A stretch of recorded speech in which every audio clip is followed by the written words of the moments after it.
नमस्कार, मेरा नाम है युकेश चंद्राकर। दरअसल एयर स्ट्राइक की जो खबर निकलकर सामने आई थी, उस खबर की तस्दीक के लिए हम बीजापुर सुकमा के बॉर्डर में आ पहुंचे हैं। जिस जगह पर बमबारी की बात माओवादियों ने करी, उस जगह पर हम आ पहुंचे और यहाँ पर माओवादियों से जब हमारी मुलाकात हुई, तब हमने सोचा क्यों ना इनसे चर्चा की जाए बस्तर, देश और विश्व के कुछ हालातों पर।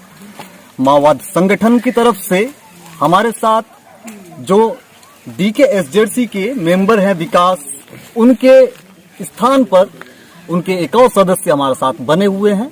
इस वक्त तस्वीर में जो चेहरा आप नहीं देख पा रहे हैं, ये वो चेहरा है जिसकी आवाज भी आप नहीं सुन पाएंगे। दरअसल जो आवाज आप सुनेंगे वो कैमरे के पीछे से आएगी। और अब हम शुरू करते हैं सवालों का वो सिलसिला, ताकि हम समझ सकें जो तस्वीर आप देख रहे हैं, इस बंदूक से निकलने वाली गोली आखिर चाहती क्या है। पहला सवाल मेरा आपसे ये रहेगा, जो एयर स्ट्राइक की बात कर रहे हैं आप, इसमें सच्चाई कितनी है और आप पर यकीन क्यों किया जाए, किस लिए किया जाए, जब पुलिस के अधिकारी, उच्च अधिकारी ये कह रहे हैं कि एयर स्ट्राइक उन्होंने नहीं किया है। सरकार तो इसे छुपा के रखने के लिए सोच रही है। असलियत में इन हवाई हमलों का प्लान और क्रियान्वयन के लिए पूरी तैयारी पिछले साल 2020 अगस्त महीने में ही किया गया। मोदी, अमित शाह गुट ने कुंकार पुलिस अधिकारी अशोक जुनेजा, नलिनी प्रभात, विजय कुमार के जैसे अधिकारियों द्वारा इस प्लान का क्रियान्वयन इस साल इसी बीच अप्रैल 19 तड़के 3:30 बजे किया गया। तो हम स्पष्ट रूप से कह रहे हैं कि ड्रोन हमला सचमुच हुआ। अगर इतने आप यकीन से कह सकते हैं कि दिल्ली के बंद कमरे में बैठकर कोई प्लानिंग की जाती है, गोपनीय प्लानिंग होती है, जिसकी जानकारी जो यहाँ बस्तर संभाग में जो पुलिस के अधिकारी बैठे हुए हैं वे नहीं जानते, तो जंगल में बैठकर आप कैसे इस दावे को कह सकते हैं हमारे सामने खड़े होकर कि आप जो कह रहे हैं वो सही है? बिल्कुल सही, क्योंकि आज इस जन आंदोलन को निर्मूलन करने के मकसद से केंद्र में सत्तारूढ़ भाजपा ने बहुत फांसीवादी तरीका से दमन को चला रही है और सभी पक्षों को, सभी संसदीय पार्टियों को पीछे रखकर ऐसी मुद्दों में भाजपा और RSS जैसे आतंकी गुटों ने ऐसे निर्णयों को ले रही है। अगर अगले सवाल की तरफ हम रुख करें, तो यहाँ पर जो बड़ी चुनौती जैसी नजर आती है वो ये है कि नक्सलवाद को यहाँ पर हिंसक माना गया है। नक्सलवाद को देश की आंतरिक सुरक्षा में सबसे बड़ा खतरा समझा गया है। मुखबिर बताकर नक्सली आम लोगों की हत्या करते हैं, इस तरह की बातें मीडिया में भी हम कवरेज करते रहते हैं।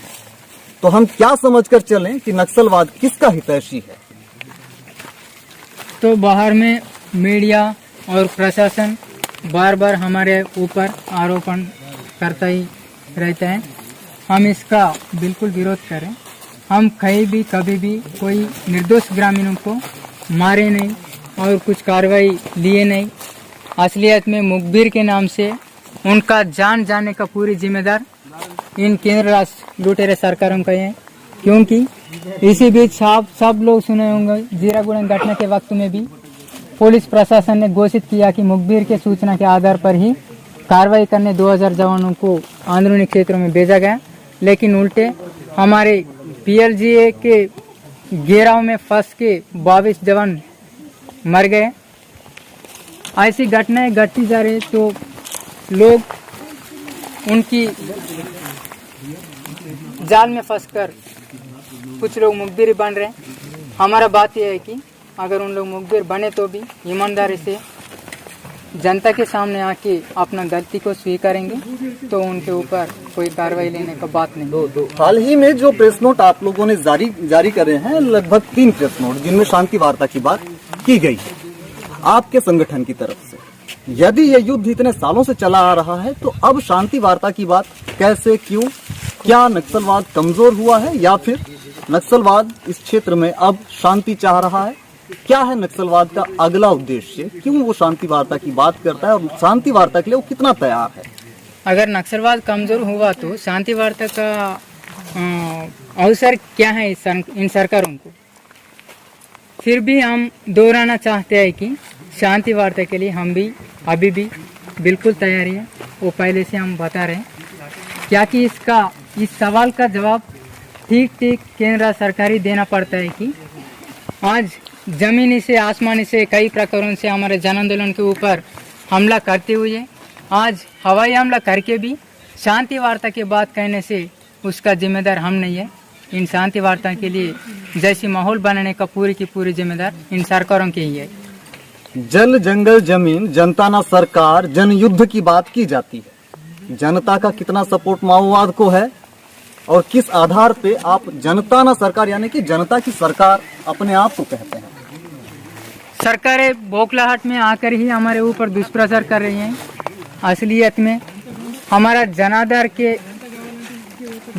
के ऊपर आदर होकर ही इस जनयुद्ध और भी आगे बढ़ती जा रही है। इसको लेकर ही आज समाधान प्रहार से और तीव्र गति से हमले कर रहे केंद्र सरकार और भाजपा जैसे आतंकी गुटों ने। तो इसका जनता द्वारा, हमारा जन आंदोलन द्वारा, पार्टी द्वारा माकूल जवाब जरूर दिया जाएगा और जनयुद्ध को जनादर कहीं घटी नहीं और आज भी सक्रिय है।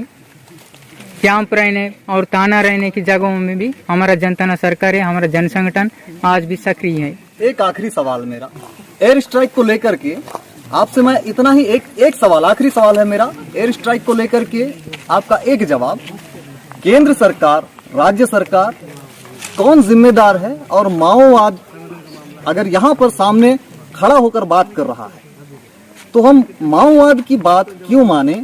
और अगर पुलिस के अधिकारी वो बयान देते हैं तो उनकी बात क्यों माने? सामने जो सबूत पेश किए जा रहे हैं वो सबूत हैं, इस पर यकीन क्यों किया जाए? कोई एक आधार समझ में नहीं। एयर स्ट्राइक को लेकर के अंतिम वाक्य कहेंगे कि आप अपना अंतिम जवाब देंगे एयर स्ट्राइक को लेकर के, केंद्र सरकार को लेकर के, राज्य सरकार को लेकर के, पुलिस के अधिकारियों को लेकर के, एक उनके जो बयान आए हैं इन सारी चीजों पर और एयर स्ट्राइक की जो बात आप कह रहे हैं उसको लेकर के अंतिम। आज तो भाजपा सरकार 2014 में सत्ता में आई, जब से लेकर आज तक, और दोबारा में सत्ता में आई भाजपा। इस वक्त वो देश में अलग अलग कानून लाके अलग अलग नीतियों को अमल करते हुए पूरी की पूरी जनता से अलग होते जा रही है। आज नोटबंदी हो, जीएसटी हो और उसके बाद 3 कृषि कानून हो और ऐसी प्रकार का कई मजदूर संशोधन कानून, ऐसी कई कानून लाके जन विरोधी बनते जा रही है। इसलिए इस भाजपा आतंकवादी गुट, आरएसएस गुट मिलकर के ही देश के खिलाफ गद्दारी कर रही है, ये सच्चाई है। और इनके खिलाफ पूरी उत्पीड़ित तबका और जनता आंदोलनरत है और किसान, मजदूर सभी लोग आंदोलन में जुड़े हैं और हमारा जन आंदोलन भी और भी आगे बढ़ते ही रहेगा, आगे जाएगा। तो इस तरह से ये जो माओवादी संगठन के जो सदस्य हैं, यहाँ पर डीके एसजेडसी के सदस्य हैं विकास, उनकी तरफ से ये जो आवाज आप सुन रहे थे ये दूसरे सदस्य की है, जो चेहरा आप नहीं देख पा रहे थे। चेहरे पे नकाब बंधे होने के बावजूद भी हमें पीछे से रिकॉर्डिंग करने की अनुमति दी गई, इसी शर्त पर इंटरव्यू करने का मौका हमें दिया गया।